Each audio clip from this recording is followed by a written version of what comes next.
Hey everyone, my name is Katy and I own Explore Healing Food and Movement, and I'm honored to be here at Juniper's Apartments, where we're so fortunate to be filming our recipes today for Mack's Food Studios, part of Mackenthun's Fine Foods and Cove's Wines and Spirits. So let's get started, come on. Hey everyone, welcome to Mack's Food Studio, and today we're gonna make my very favorite roasted potato.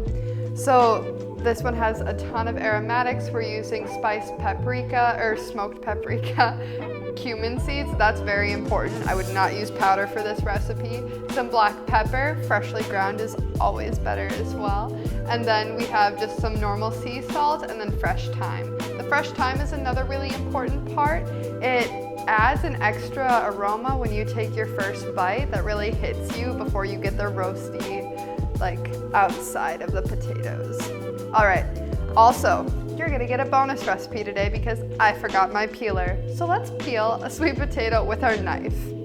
We're gonna start by cutting off just a little bit of each end, moving them to the side, and then we're actually gonna cut it in half so it's a little bit easier to work with. After you have it in half, it sits up just like that, automatically easier to work with.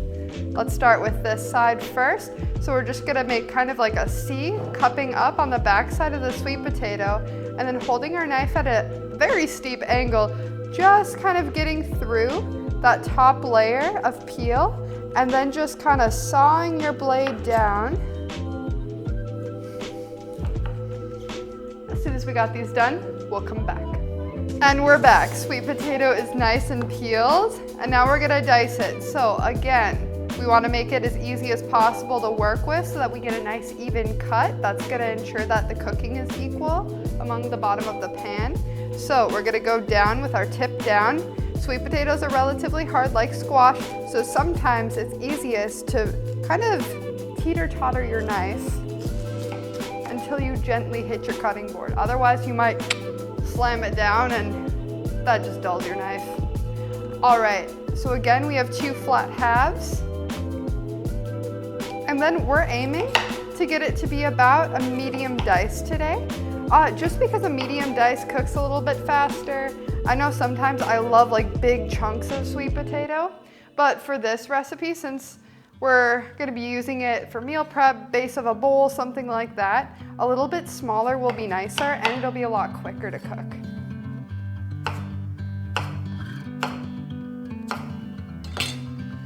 So there's our nice little dice. Throw that in and do the rest. All right, so our sweet potatoes are all diced up about medium. And now we're gonna add our aromatics in. We'll start with the thyme. For taking thyme off of its stem, all you have to do is clip up at the top, peel all of the leaves down, and then take off the top and just rip it up a little bit. Usually if thyme stems are still green, you can absolutely include those in and you can just mince your thyme up like you would any herb and add it in. But in this case, because we're roasting it, the stems will actually, even if they are green, they tend to get a little bit hard, which is why we're not adding them in this case. For those of you food nerds that needed the explanation, I guess, yeah. All right, so all of our thyme is in the sweet potatoes. Now we're gonna add in our cumin seed. There's a lot of cumin seed. I do that for a reason. It adds a little crunch to the sweet potatoes that we're roasting. They toast up kind of like any other seed would, which is really fun. So toasting sunflower seeds, pumpkin seeds, it acts about the same way, only it gets a little bit crispier and it holds flavor a lot better. And then the seeds will actually also burst and the essential oils will come out, so they're a lot more aromatic than the powder. That's why I recommend using the seeds instead of the powder. And then we'll add in the salt, the black pepper, and the smoked paprika.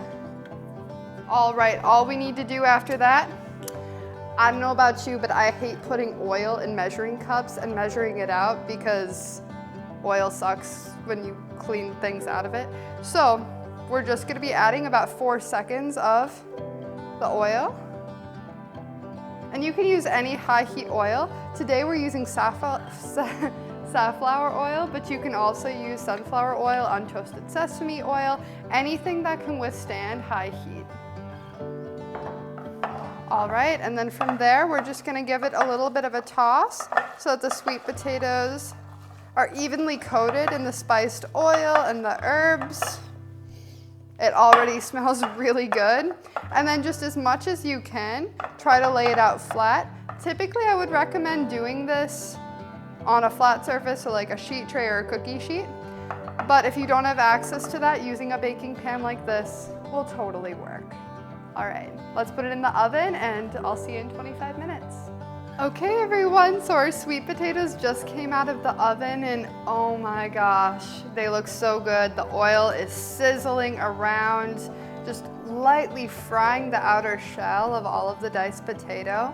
And then if you're like, I don't know if it's done or not, simple test. We've been doing this for a long time.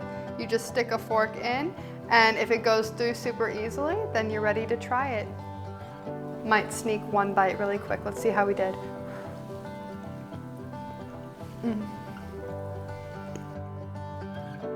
So good. That light bite, full of aromatics, really flavorful, but like creamy in the center. That's exactly what you want with a roasted sweet potato. Not overly charred, so it's not gonna dry out your mouth.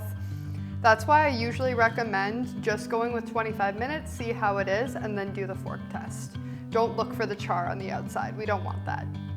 Anyways, that's how we made it. I hope you enjoy.